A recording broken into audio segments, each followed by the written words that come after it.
வணக்கம் நண்பர்களே. நாம இன்னைக்கு இந்த வீடியோல என்ன ஒரு முக்கியமான தகவல பத்தி தெரிஞ்சுக்க போறோம் அப்படின்னு சொல்லிட்டு பார்த்தீங்கன்னா, நடிகர் நவரச நாயகன் கார்த்திக்க பத்தி தெரியாதவங்களே இருக்க முடியாது.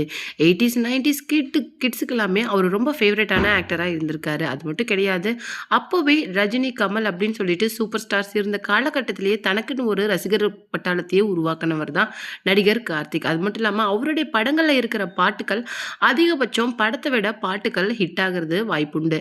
அத விட ஒரு முக்கியமான விஷயம் என்ன அப்படின்னு சொல்லிட்டு பார்த்தீங்கன்னா, நடிகர் கார்த்திக் வந்து தன்னுடைய தனித்துவமான நடிப்பு மற்றும் அந்த காமெடி திறமையாலயும், அவரும் கவுண்டமணி சாரும் சேர்ந்து நடிக்கிற அந்த காம்போவாலயும் அவருடைய நெறைய படங்கள் ஹிட் குடுத்திருக்கு.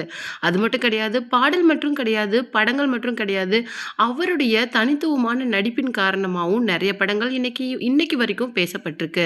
அந்த காலகட்டத்தில ரஜினி, கமல விட அதிகமாக விரும்பப்பட்ட நடிகரா நடிகர் கார்த்திக் இருந்திருக்காரு. ஆனா, அவருக்கு இப்போ ஒரு அதிர்ச்சிகரமான சம்பவம் தான் இன்னைக்கு நிகழ்ந்திருக்கு. அது மட்டும் இல்லாம எல்லா ஆக்டர்ஸும் அதாவது ரொம்ப நெருங்கிய நண்பரான ஏகேவா இருக்கட்டும், அஜித்குமாரா இருக்கட்டும், அது மட்டும் இல்லாம இவ்ளோ எலக்ஷன் பரபரப்பான வேளையில கூட டிவிகே தலைவர் விஜய் வந்து அவர போய் ஹாஸ்பிட்டல்ல மீட் பண்ணிட்டு வந்திருக்காரு. என்ன ஆச்சு அவருக்கு அப்படின்னு சொல்லிட்டு தான் நாம இந்த வீடியோல பார்க்க போறோம். ரொம்பவும் மோசமான நிலைமையில தான் கிட்டத்தட்ட அவர் இந்த ஹாஸ்பிட்டல்ல அட்மிட் ஆனாராம். இப்போலேருந்து ஒரு 3 வருஷத்துக்கு முன்னாடி இதே மாரி பிரச்சனையில அட்மிட் ஆனாரு. பட் இப்ப கொஞ்சம் ப்ராப்ளம் சீரியஸா இருக்கு அப்படிங்கிற மாதிரி சொல்லிட்டு இருக்காங்க. அது என்ன அப்படிங்கிறத பத்தி அவருடைய மகனான கௌதம் கார்த்திக் வந்து சொல்லியிருக்காரு. அத பத்தி தான் நாம இந்த வீடியோல டீட்டெயிலா பார்க்க போறோம். வீடியோக்குள்ள போறதுக்கு முன்னாடி நீங்க நம்ம சேனலுக்கு புதியவரா இருந்தா மறக்காம சிபி ட்ரெண்டிங்க சப்ஸ்கிரைப் பண்ணி ஃபாலோ பண்ணிக்கோங்க. வாங்க வீடியோக்குள்ள போலாம். நடிகர் கார்த்திக் மற்றும் சௌந்தர்யா பேர் வந்து அதிக அளவுக்கு ஹிட் ஆயிருக்கு அப்படின்னு சொல்லிட்டு எல்லாருக்குமே தெரியும். அது மட்டும் கிடையாது, நெறைய தோல்வி படங்கள் ஆரம்பத்தில அவர் இருந்திருந்தாலும், அவரு தனக்குன்னு ஒரு வெற்றி படம் மூலமா தான் இன்னைக்கு இந்த சினி உலகத்தில அவர் கால் பதிக்க ஆரம்பிச்சாரு. அது மட்டும் இல்லாம சுந்தர்ஷியோட டைரக்ஷன்ல நெறைய ஹிட் படங்கள குடுத்திருக்கிறாரு. அது மட்டும் இல்லாம நெறைய டைரக்டர்ஸோட ஃபேவரட்டாவும் இருந்திருக்காரு. ஒரு கட்டத்தில அவரால கால் ஷீட் குடுக்க முடியாத அளவுக்கு அவருக்கு அதிகப்படியான படங்கள் வந்து புக் ஆச்சாம். அந்த அளவுக்கு கொடிகட்டி பறந்த கார்த்திக்குக்கு ஒரு கெட்ட பழக்கம் இருக்குது. அது என்ன அப்படின்னு சொல்லிட்டு பார்த்தீங்கன்னா, அதிகமா ட்ரிங்க் பண்ணுவாரு. அதுதான் அவர்கிட்ட இருந்த கெட்ட பழக்கம். அது மட்டும் இல்லாம எந்த ஒரு நிலையிலயும் அவரு ட்ரிங்க் பண்ணுவாராம். ட்ரிங்க் பண்றது அப்படிங்கிறது காலையில எழுந்திரிச்ச உடனே ட்ரிங்க் பண்ணுவாராம். அந்த அளவுக்கு ஒரு மோசமான பழக்கத்த அவராலேயே தவிர்க்க முடியல அப்படிங்கிற மாரி சொல்றாங்க. அது மட்டும் கிடையாது. அவருக்கு வந்து புடிச்ச விஷயம் என்ன அப்படின்னு சொல்லிட்டு பார்த்தீங்கன்னா, அவருடைய புடிச்ச விஷயங்கள எல்லாமே இந்த ட்ரிங்க்ஸ் வந்து பண்ண விடாம தடுக்கிற அளவுக்கு அதுக்கு அடிமையாயிட்டாரு.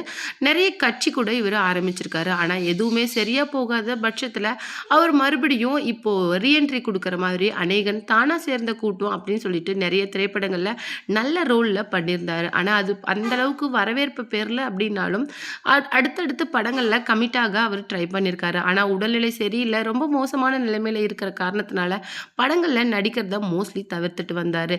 இந்த நிலையில தான் திடீர்னு ஹாஸ்பிட்டல்ல மூச்சு திணறல் காரணமா நவரசநாயகன் கார்த்திக் வந்து அட்மிட் ஆயிருந்தாரு. இப்ப மோஸ்ட்லி வந்து நெறைய அவருடைய அப்போத்திய ஃப்ரெண்ட்ஸ் அது மட்டும் இல்லாம இப்போத்தில இருக்கிற டைரக்டர்ஸுமே நெறைய பேர் அவர போய் மீட் பண்ணிட்டு வராங்களாம். அப்படி என்னதான் அவருக்கு ஆச்சு? ஏன் அப்படிங்கிற மாரி கொஸ்டின அவருடைய மகனான கௌதம் கார்த்திக் கிட்ட எல்லாருமே கேட்டுட்டு வராங்க. அதுல ஒரு முக்கியமான விஷயம் என்ன அப்படின்னு சொல்லிட்டு பார்த்தீங்கன்னா, தல அஜித்குமார் வந்து இப்போ ரீசென்ட்டா சென்னைக்கு ஒரு டைம் வந்தாரு. அப்ப கூட நம்ம கார்த்திக்க ஒன்ஸ் மீட் பண்ணிட்டு போயிருக்காரு. கிட்டத்தட்ட 1 ஹவர் அவங்களுக்கு 2 பேருக்கும் நடுவுல பேச்சுவார்த்தை நடந்திருக்குது. அவரு என்ன கேட்டிருந்தாரு அப்படின்னு சொல்லிட்டு பார்த்தீங்கன்னா, "உங்க உடம்ப நல்லா பார்த்துக்கோங்க. ஹெல்த் தான் முக்கியம்." அப்படிங்கிற மாரி சொல்லியிருக்காங்க. ஏன்னா, கார்த்திக்கு ட்ரிங்க்ஸ் பண்ற பழக்கம் இருக்கு அப்படின்னு சொல்லிட்டு சினிமா வட்டாரங்கள்ல அதிகப்படியான பேர்களுக்கு தெரியும். ஏன்னா, அவர் கிட்டத்தட்ட ஒரு காலகட்டத்தில அவர் அது விஷயத்துக்கு அடிக்ட் ஆயிட்டாரு. அவராலேயே அதுலேருந்து திரும்பி வர முடியல அப்படின்னும் எல்லாருக்குமே தெரியும். அந்த வகையில இப்போ வந்து அவருக்கு மூச்சு திணறல் ரொம்ப அதிகமானதுனால அவர் ஹாஸ்பிட்டல்ல அட்மிட் ஆகி எல்லா விதமான செக்கப்ஸும் எடுத்திருக்கிறாங்க. அஜித்குமார் அவர விஷ் பண்ணது மட்டும் இல்லாம, "நீங்க சீக்கிரம் திரும்பி வரணும்." அப்படிங்கிற மாரியும் சொல்லிட்டு வந்தாராம். அது மட்டும் இல்லாம தாவேகா தலைவர் விஜய் வந்து இவ்ளோ ஒரு 2026 எலக்ஷன் பரபரப்பா போயிட்டு இருந்த இந்த சூழ்நிலையில கூட கார்த்திக்க போய் மீட் பண்ணிட்டு வந்திருக்காராம். கார்த்திக், விஜய் அது மட்டும் இல்லாம அஜித் எல்லாருமே ஒரு காலகட்டத்தில நல்ல நண்பர்களா இருந்தாங்க. கார்த்திக்கோட நெறைய படங்கள்ல கெஸ்ட் ரோல்ல அஜித்குமார் நடிச்சத கூட நம்ம பார்த்திருப்போம். அந்த வகையில அவருடைய இந்த மோசமான நிலைமைய பத்தி அவருடைய மகனான கௌதம் கார்த்திக் என்ன சொல்லியிருக்காரு அப்படின்னு சொல்லிட்டு பார்த்தீங்கன்னா, அப்பாவோட கண்டிஷன் கொஞ்சம் கிரிட்டிக்கலா தான் இருக்கு. ஆனா மோஸ்ட்லி வந்து அவர நாங்க சேவ் பண்ண தான் ட்ரை பண்ணிட்டு இருக்கோம். அது மட்டும் கிடையாது, டாக்டர்ஸ் வந்து 24 ஹார்ஸும் அவர நோட்டீஸ் பண்ணிட்டே இருக்கிறாங்க. மோஸ்ட்லி வந்து அப்பா வந்து வீட்டுக்கு வரதுக்கு அதிகப்படியான சான்சஸ் இருக்கு அப்படின்னு சொல்லிட்டு டாக்டர் சொல்லியிருக்காங்க அப்படின்னு சொல்லியிருக்காங்க.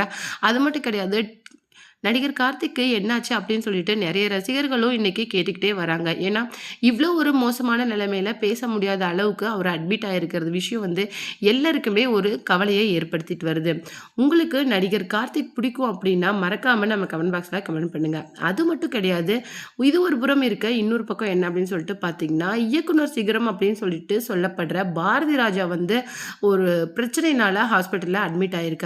அவருக்கு வந்து இப்போ கிட்டத்தட்ட வயது மூப்பின் காரணமா அவர் அட்மிட் ஆயிருந்தாலும், அவருடைய மனசு அப்படிங்கிறது மகன் மனோஜ் பாரதி ராஜா இறந்ததுலேருந்தே சரியில்லாம இருக்குது.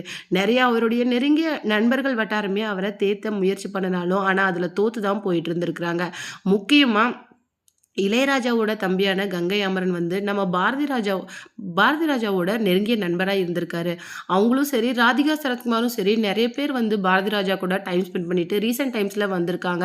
அவருடைய மகனான மனோஜ் பாரதி ராஜா இறந்ததுக்கு அப்புறமேல அவர அந்த விஷயத்துல இருந்து மீட்டு கொண்டுட்டு வரதுக்கு நெறைய பேர் ட்ரை பண்ணியிருக்காங்க. அவங்களுடைய ஃப்ரெண்ட்ஸ் வந்து அவங்க வீட்டுக்கே போய் கிட்டத்தட்ட அவரு கூட ஹாஃப் டே ஸ்பெண்ட் பண்றது, 1 ஹவர் 2 ஹவர் பேசுறது அப்படின்னு சொல்லிட்டு பழைய விஷயங்கள அவருக்கு நினைவூட்ட ட்ரை பண்ணியிருக்காங்க. பட் ஆனா அவருடைய மனசு அவருடைய மகன் இருந்ததுலேருந்து திரும்பி வரல அப்படின்னு தான் அதிகபட்சம் எல்லாருமே சொல்றாங்க. அவங்க சொல்ற இன்னொரு முக்கியமான விஷயம் என்ன அப்படின்னு சொல்லிட்டு பார்த்தீங்கன்னா, கங்கை அமரன் சார் ஒரு பதிவ குடுத்திருக்கிறாரு. நான் வந்து முடிஞ்ச அளவுக்கு அவர்கிட்ட பழைய விஷயங்கள் எல்லாம் நான் பேச ட்ரை பண்ணாலும், என்னதான் நம்ம ஒரு கட்டத்தில ஆழ்ந்த அந்த விஷயங்கள பேசிக்கிட்டே இருந்தாலும், அவருடைய மனசு மறுபடியும் முதல்ல இருந்து தான் ஆரம்பிக்குது. அவருடைய மகன பத்தி அதில ஒரு சின்ன விஷயத்த அவர் நினைவு கூர ட்ரை பண்றாரு. ஸோ அவரோட மகன் இறப்புல இருந்து அவரால மீண்டு வர முடியல அப்படிங்கிறது தான் இது முக்கியமான விஷயம். அது மட்டும் கிடையாது. நமக்கு ஒரு 40, 50 வயது இருந்தா நம்மளுடைய மகன் இறப்புல இருந்து பேர பசங்களோட வாழ்க்கைய பார்க்கலாம் அப்படின்னு சொல்லிட்டு நம்ம மனசு திரும்புறதுக்கு ட்ரை பண்ணும். ஆனா, அவருடைய வயது மூப்பின் காரணமோ என்னமோ தெரியல, அவருடைய மகன் இறப்ப அவரால தாங்கிக்கவே முடியல. இன்ஃபாக்ட் அவரால அதுலருந்து வெளியில வர முடியல அப்படிங்கிறது தான் ஒரு முக்கியமான உண்மை.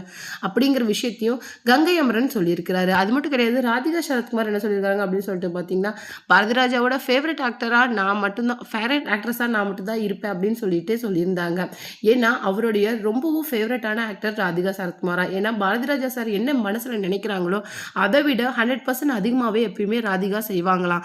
அதனால ராதிகா மேம்க்கு நம்ம மனசுல இருக்கிறத அப்படியே பிரதிபலிக்கக்கூடிய அந்த ஆக்டிங் பவர் இருக்கு அப்படின்னு சொல்லிட்டு நெறைய விஷயங்கள ராதிகா சரத்குமார பத்தி பாரதிராஜா சார் பல மேடைகள்ல பெருமையா பேசியிருக்காங்க. அது மட்டும் கிடையாது, ராதிகா சரத்குமாருக்கு ஒரு பழக்கம் இருக்குது. எப்பவுமே ஒரு கேரக்டர இந்த மாரி பண்ணலாம் அப்படின்னு சொல்லிட்டு ஒரு டிரெக்டர், அசிஸ்டன்ட் டைரக்டர் எல்லாமே சேர்ந்து முடிவு பண்ணி வச்சிருப்போம். ஆனா, அவங்க வந்து அந்த விஷயங்கள் எல்லாம் கேட்டுட்டு அவங்க வந்து என்ன பண்ணுவாங்க அப்படின்னு சொல்லிட்டு பார்த்தீங்கன்னா, நம்ம நெனைச்சத விட 200% அந்த கேரக்டர சூப்பரா பண்ணி குடுத்துருப்பாங்க. மத்தவங்கள விட அந்த கேரக்டர டிஃபரெண்ட்டா பண்ணணும் அப்படிங்கிற விஷயம் வந்து அவங்களுக்கு இருக்குது. அது அவள எங்கேயோ கொண்டு போய் விடப்போகுது அப்படின்னு சொல்லிட்டு எல்லா மேடைகள்லயும் சொல்லியிருக்காங்க.